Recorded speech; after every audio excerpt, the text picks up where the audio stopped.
Cada célula do nosso corpo contém uma cópia do nosso genoma com mais de 20 mil genes e cerca de 3 bilhões de combinações de bases nitrogenadas que formam o DNA. O DNA consiste em duas faixas torcidas em uma dupla hélice, que se unem por pares de bases, como, por exemplo, guanina com a citosina. Nossos genes moldam quem somos como indivíduos e como espécie. Também, os genes afetam profundamente a nossa saúde.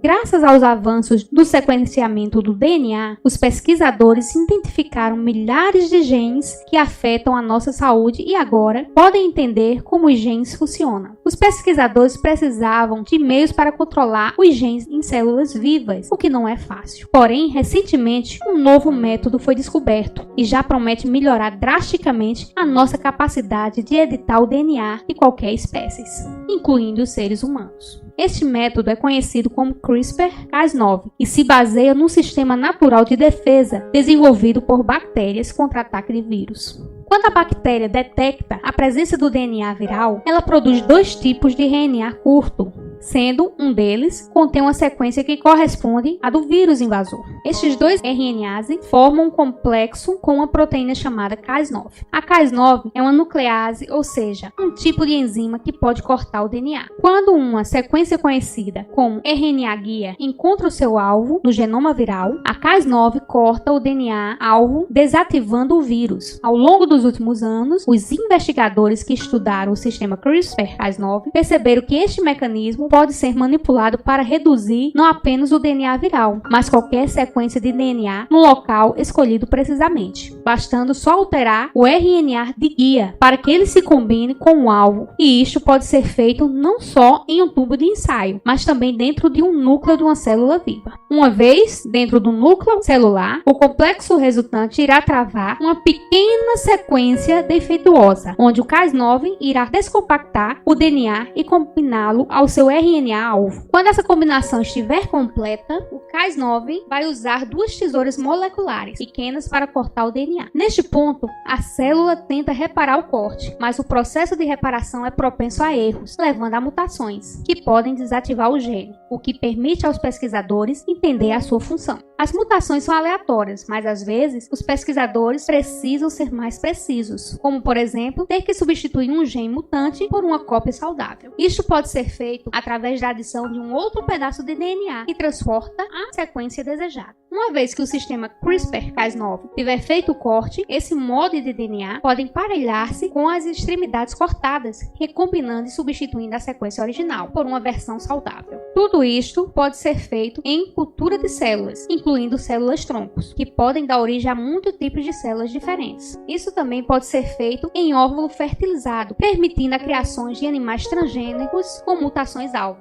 CRISPR-Cas9 pode ser manipulado para atacar muitos genes-alvos imediatamente, o que é uma grande vantagem para se estudar doenças humanas complexas, que não são causadas por uma única mutação, mas por muitos genes agindo em conjunto. Esses métodos estão sendo melhorados rapidamente e brevemente nós teremos muitas aplicações em pesquisa básica, no desenvolvimento de medicamentos, na agricultura e eventualmente talvez no tratamento de pacientes humanos com doenças genéticas e doenças neurodegenerativas.